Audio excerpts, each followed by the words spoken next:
What it do, bedtime crew? Hey man, listen, I just woke up and I think Ciryl Gane is gonna put Sergei Spivak to sleep, bro. But it's not really an unpopular opinion. I'm gonna get into that later. But let me go through this whole UFC Paris card.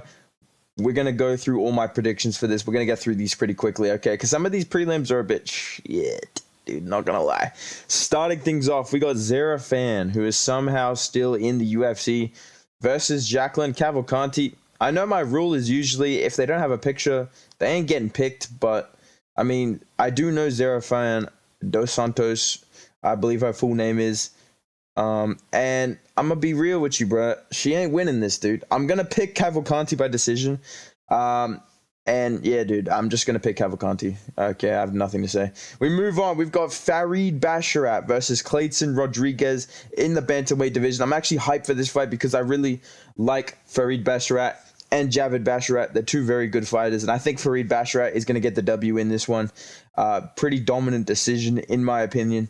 Yeah, I think Farid Basharat is the real deal at bantamweight. I think Clayton Rodriguez is an exciting fighter, but I don't think he's going to get the W in this matchup. I think Basharat's just going to be too technical, too quick, and just too good. We move on. We've got Nora Cornell versus Jocelyn Edwards. Literally looks like a fucking me on my Nintendo Switch back in the day. You know, what's up with the blue hair? Not going to worry about it. My pick is going to be Jocelyn Edwards by decision, okay? So congrats to you, Jocelyn Edwards. You've been picked by Bedtime. This is the biggest accomplishment of your career. Yeah, I'm going to pick Jocelyn Edwards by decision, probably by split decision on some 30-27 type shit. We move on. We got Lusa versus Reese McKee. I'm actually interested in this matchup, and you know what? I'm going to go with the underdog. I'm going to pick Reese McKee by decision. Reese McKee has fought in the UFC previously. He went away, got some W's in Cage Warriors. He's looking pretty good in his last couple of fights. Lusa is kind of a 50-50 type of guy. I know that he fought Jack Della Maddalena and lost a decision, but that was kind of a beatdown. He just survived a beatdown of Jack Della Maddalena. It's not like a Basil Hafez type decision where you go, you know what, he actually did really fucking good. You know what I mean? No, he kind of just got beat up by JDM, just didn't get knocked out. So if that's your best accomplishment heading into a fight, I'm not going to trust you based on that, right? Like, you know, you didn't get your ass whooped too bad. You know, Reese McKee is coming off really good wins. He's fought in the UFC. He's not going to have any nervous, like jittery kind of energy at all. I feel he's going to be settled in. He's probably going to be bigger than he was when he fought in the UFC the first time. I mean, he fought fucking Hamzat Chimaev, dude. So I'm going to pick Reese McKee by either KO or by decision. We move on. We've got Taylor Lapilus versus Carolyn Lochran. And Carolyn Lochran is the underdog. That is very, very interesting to me because I know that Lapilus or whatever seems like a pretty good fighter, I guess. Carolyn Lochran, obviously undefeated. There's some questionable guys on his record. He's 8-0, and he's kind of being brought in as this like hype prospect. But you know what? I'm gonna pick fucking. Oh, dude. I feel like this is a Murphy's Law type pick. I'm gonna get this wrong regardless of who I pick. I'm going to pick Carolyn Lochran. MMA makes no sense. I'm going to pick Lochran by KO. I don't fucking know. All right, we move on to the headliner of the prelims. Two fucking people that don't even have a picture. Good job, UFC. We got Morgan Charrier versus Manolo Zucchini. All right, it's not a real fucking name. Pretty sure that's a Ratatouille character. I'm going to pick Morgan Charrier to win this fight by decision. That's my pick. Lock it in. It's done. That's my pick. Lock right in. Oh, that's my pick. It's done. All right. I got Morgan Charrier. I got Lochran. I got Reese McKee. I got Jocelyn Edwards. I got Basharat. And I've got Cavalcanti on the prelims. We move on to the main card where we've got William Gomez versus Giannis Gamori. Okay. I'm going to pick William Gomez by decision. I think he's a pretty decent featherweight guy. You know, not the best in the world, but pretty decent, pretty consistent, and, you know, not necessarily one of those fighters where I go, oh, I can see him just bottling this. I think he's going to be fine. I think he's going to get a decision W to start off the card. Probably a pretty, like, even fight, maybe a pretty back and forth fight, but not sure. We move on. We got Vulcan Uzdamir, the thumb man. He's back, bro. I swear to God, Vulcan Uzdamir, he never announces this fight. Every single week of the fight, I go, oh, what the fuck, Vulcan Uzdamir's fight. Does anyone else have that happen? I feel like the last 4 fights, I've been like, oh, Vulcan Uzdamir is fighting this weekend. Why did I not know about this? Like, this guy literally fought for a belt, dude. Versus Bogdan Gustav. I believe this is a short notice replacement for Azamat Murzakanov. That would have been a very good fight. I'm going to pick Vulcan Uzdamir. I think Vulcan Uzdamir is going to get a KO here. He is a very, very, solid light heavyweight contender. This guy has sent back a lot of contenders on the way up. He's fought everybody there is to fight in the division. He's only really been smoked by fucking Yuri Prohaska and DC. Otherwise, I've seen him go to decisions with a lot of guys that were supposed to beat him pretty easily. So Vulcan Uzdamir is a pretty high-level guy, man. I think he's going to get a KO here. I think he's going to have a huge win here, and he's going to move on to maybe fighting could be fighting the loser of Ankalaev Smith, honestly. He really could be moving up to a big fight. Okay, but moving on, we've got Benoit Saint Denis versus Thiago Moises.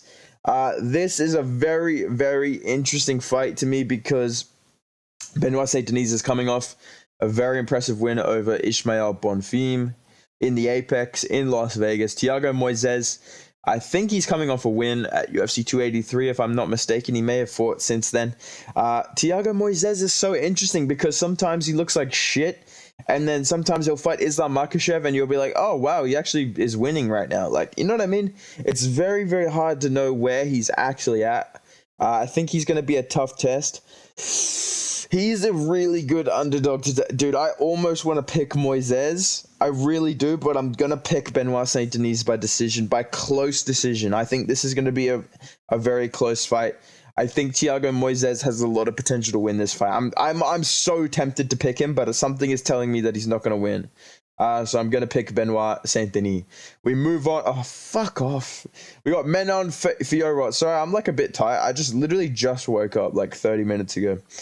We got Manuel Fiora versus Thug Rose. I'm the best.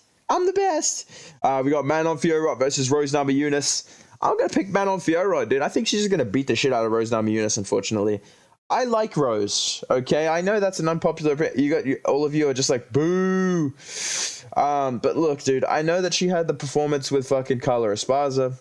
I know that Pat Barry is a creepy dude. And, he said some stupid shit in the lead up and post that fight that they had.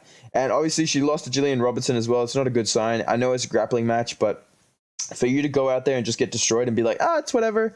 I'm still the best. Like, it's not a good look. It's a pretty bad, concerning kind of image to put off. Whereas Manon Fiora, she could have realistically gotten the title shot before Alexa Grasso. That's where she was at. She beat everybody there was to fight at women's flyweight. She realistically could have gotten the title shot before Alexa Grasso. So, I truly believe that Manon Fiora is going to win this fight pretty easily. Would I like to see Rose Namajunas win? Yes, I would like to see her doing well. I think she is a nice person at the end of the day, but this ain't the ultimate feelings championship, baby. Thug Rose Namajunas, you're gonna get a wedgie in Paris. I'm gonna pick Manon Fiora. All right, Colby Covington on that motherfucker. Manon Fiora by decision or maybe KO. A main event. All right, Ciryl Gane versus Sergei Spivak. Sergei Spivak, he's a great fighter, Ciryl Gane, he's a bit inconsistent, but I think he's a great fighter as well. I'd love to fight him. Ciryl Gane versus Sergei Spivak. I feel like a lot of people are picking Ciryl Gane. I've had some people be like, oh, don't sleep on Spivak. I am sleeping on Spivak, bro. I'm going to be real. I don't know. The Spivak or Sergei dude, like, he's just not winning this fight.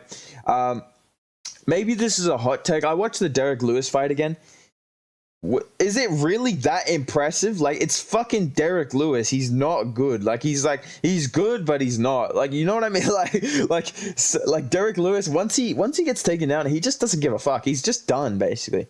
I just think Sergei Spivak's striking is so fucking shit that Ciryl Gane is going to hurt him pretty much immediately. I think he could hurt him to the body with a front kick. I think he's going to hurt him in close because Sergei Spivak, he needs a body lock to take down Ciryl Gane. It's not going to be a double leg. I think Ciryl Gane's going to be overly ready to be taken down because of what happened against John Jones.